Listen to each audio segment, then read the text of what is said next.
Kaduda-duda, ini nga sabi ng Senator Risa Hontiveros di kilking pangataw at nationality ng Mayor Alice Go ning Bambantarlak.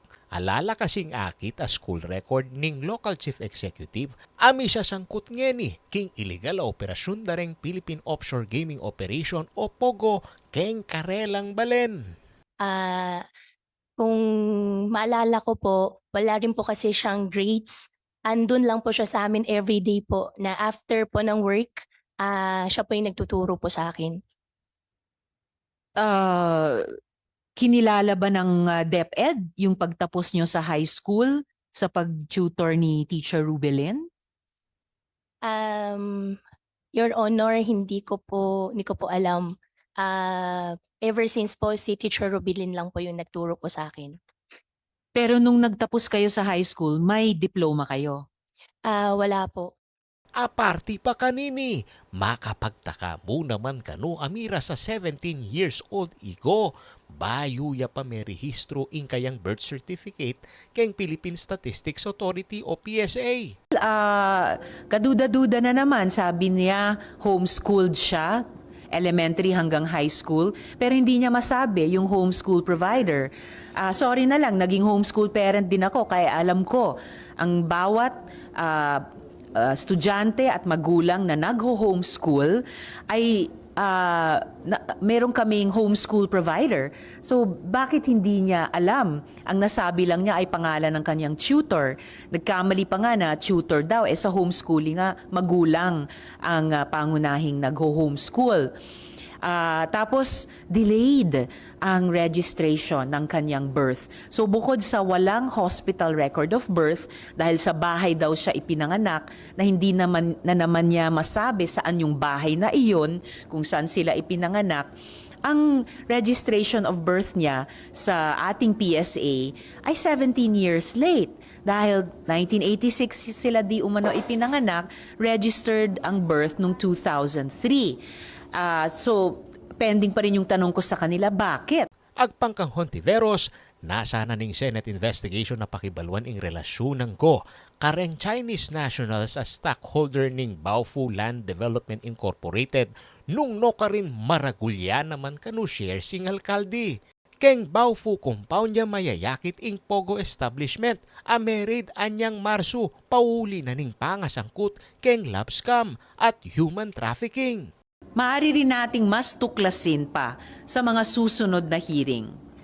Si Mayor Alice ba at ang mga tulad niyang may mga mahiwagang nakaraan ay mga asset na pinapasok ng China sa ating gobyerno para magkaroon sila ng mabigat na impluensya sa politika sa Pilipinas? Marami ng ibang kasong ganyan sa ibang bansa. Kaya hindi na ito bago at dapat nating imbestigahan.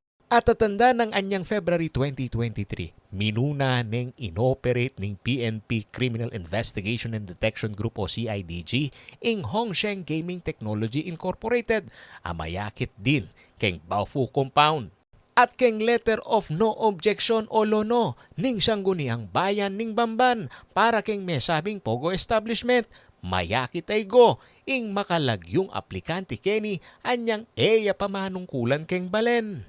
Agpangkanggo, sinaupya mo karing investor anya iya ing meglakat king papil. Bage akaduda-duda mo naman agpangkang Senador Sherwin Gatchalian. Paano po nangyari na ang applicant is Hongsheng, represented by you? I would assume kayo po yung kayo po ba ang pumunta sa sanggunian para sumagot lahat nito? Kayo po ang physically na pumunta doon? Your Honor, hindi po. Hindi kayo pumunta doon? Hindi po. Pero kayo yung nag-apply? Ako po yung tumulong po na ipakilala po sila sa previous administration po. Yeah, pero dito sa document, klaro po kayo ang applicant in behalf of Hongsheng. Opo, Your Honor, pero hindi po ako yung pumunta po para mag-apply po.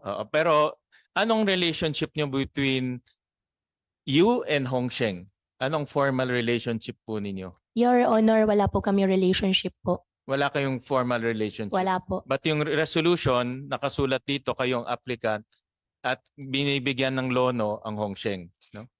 Your Honor, ako lang po yung tumulong, ako lang po yung nagtulay na ipakilala po sila sa previous administration po. Oo. That's your statement but the records say otherwise. Agpangkang Hontiveros kanutok ng ing Senate investigation hanggat matutukal ing tune apanga tao ng go. Bukanus kam keng pogo ing buridang mitok ng nune nasa damo naman din ang lino ing pisasabyan king national security at nung makanano ya mika posisyon king gobyerno ing metong hataong alaka nung public records keti bangsa.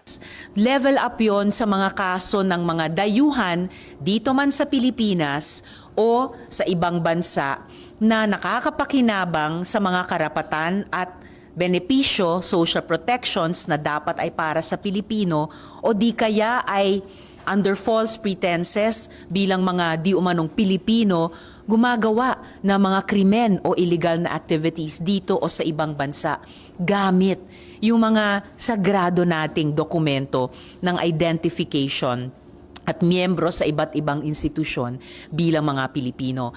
Kasi kung mapatunayan na yan din ang naging ruta ni Mayor Alice, wow. So hindi lamang binabastos yung integrity ng ating mga institusyon na nag-i-issue nitong mga dokumento ng identification at nakapag-file pa ng Certificate of Candidacy, nakatakbo at nanalo bilang isang Pilipino, bilang isang local government official. So, kung mapatunayan namin na ganyan ang sitwasyon, ang bigat talaga ng implikasyon. Samantala, pekikwana na ningke kayong talasuyo akwa ing pasyag ng Mayor Alice ko dikil king isyong ini. Dapat miyadisan king kayang opisina. Maus na lamo kano, oras makasadya ng pa-interview ing alkalde. Ako ing kayong talasuyo ay Paulo G. Santos, ating pusong makabalan.